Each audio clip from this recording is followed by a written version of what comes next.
Hi there, and thanks for checking out this video. I'm John from TennisCompanion, and today we're doing an in-depth review and playtest of the Nike Air Zoom GP Turbo.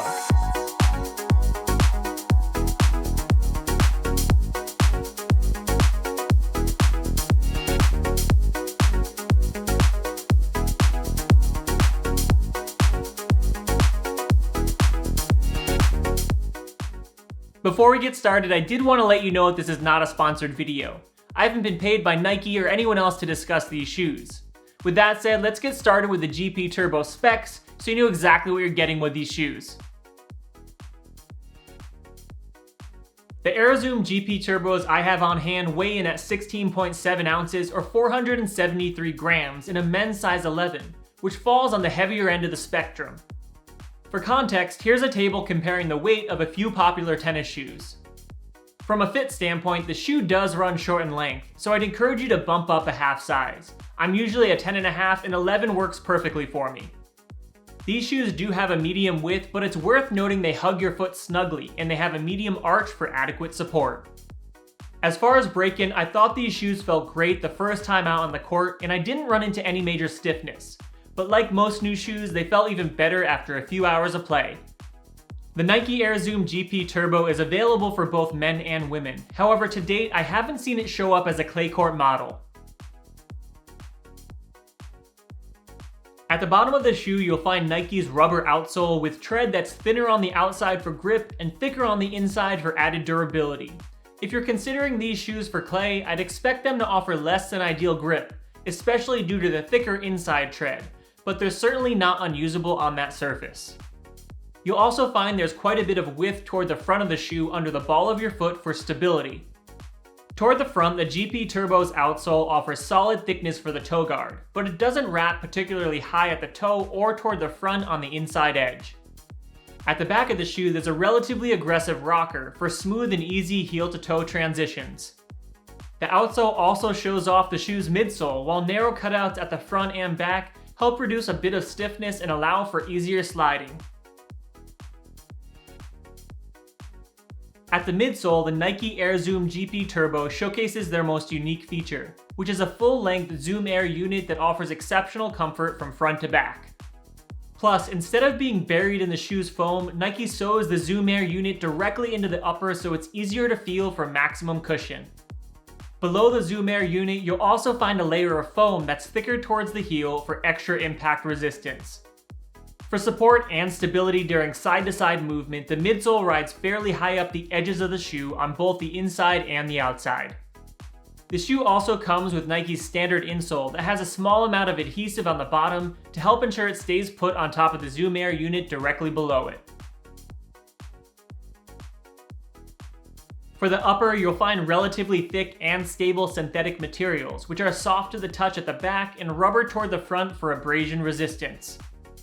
On the inside edge of the toes, the shoe features a thicker rubber panel for added durability during toe drags and thin cutouts to help maintain flexibility. Finally, the GP Turbos use Nike's Dynamic Fit lacing system with highly durable double-layered eyelets and a standard well-padded tongue for comfort on the top of your foot. Now that you know exactly what to expect from the Nike Air Zoom GP Turbos, let's jump into my playtest and review.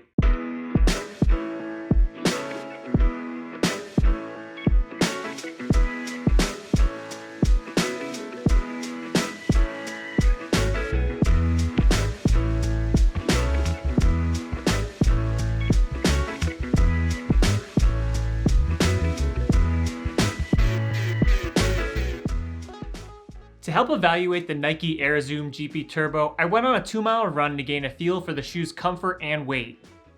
I also completed some agility and footwork drills to help flesh out traction and stability. Finally, I spent plenty of time hitting on the court to gauge overall performance. The Nike Air Zoom GP Turbo is a clean-looking shoe from a distance. However, they're a bit chunky looking up close, which isn't super appealing to me. The midsole is super thick and the shoes feel a bit bulky when wearing them. To be fair, Nike pulled inspiration from their basketball shoes when designing them, but this attempt isn't my favorite look. I'm also not a huge fan of the folded and rounded fabric that makes the eyelets. However, aside from that, the uppers material looks and feels premium. Overall though, I'd say the styling of these shoes is a miss for me. The Nike Air Zoom GP Turbo is solid when it comes to lacing. The laces pull through relatively easily, but most importantly, they offer a snug fit and hold tight while playing. Beneath the laces, you'll find a standard tongue, which is plenty thick for comfort. My only mild complaint is that they're a bit clunky to unlace. The thicker laces seem to get hung up on the flexible eyelets, but it's not a big deal. In terms of comfort, the Nike Air Zoom GP Turbo is excellent. They're some of the most comfortable tennis shoes I've worn, with impressive impact resistance and an overall plush-feeling ride that comes from the full-length Zoom Air unit embedded into the midsole, combined with plenty of responsive foam. Regarding fit, the shoes didn't have any odd quirks or pressure points either, which is a nice bonus, and I didn't find they required any significant break-in, which is always a plus. Overall, if comfort is a priority, they're top-notch, but if you prefer a more responsive shoe that rides closer to the ground, then these definitely aren't for you. As far as stability goes, the Nike Air Zoom GP Turbos are a bit lacking. Generally, they performed adequately, but I did find them feeling a bit loose around the ankle regardless of how I laced them up. At times, I also found that my feet slid within the shoe, especially on a warmer day. Combined with the higher ride, I lacked strong confidence in them when I pushed myself through more aggressive movements, but they got the job done. All things considered, I think stability is an area for improvement. Regarding traction, I thought the Nike Air Zoom GP Turbo performed well. They provide plenty of grip while allowing sufficient give for sliding, a sweet spot that I think is ideal for hard courts. Although you can use these shoes for clay, the tread pattern isn't ideal for it, so I'd encourage you to opt for a shoe with a standard herringbone tread pattern instead. When it comes to durability, the Nike Air Zoom GP Turbo offers a long-lasting outsole that has held up well to the pounding of a hard court without any significant concerns. However, the moderate protection for the shoe's upper isn't overly impressive, so that's an area to watch, especially if you drag your toes. I would have loved to see Nike pay closer attention to the toe, where most shoes offer added durability in the form of a more robust toe cap. On the inside, you'll find a rubber panel protecting the front of the shoe, but it only extends halfway over the top. As a result, it leaves a portion of the toe open to damage. As far as weight goes, there's no denying it. The Nike Air Zoom GP Turbo is a heavy shoe, and that fact will turn many players away right off the bat.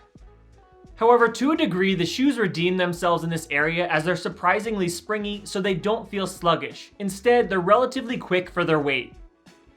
I think the biggest area where the weight holds them back is during more precise movements, as you'd experience when moving up to the net.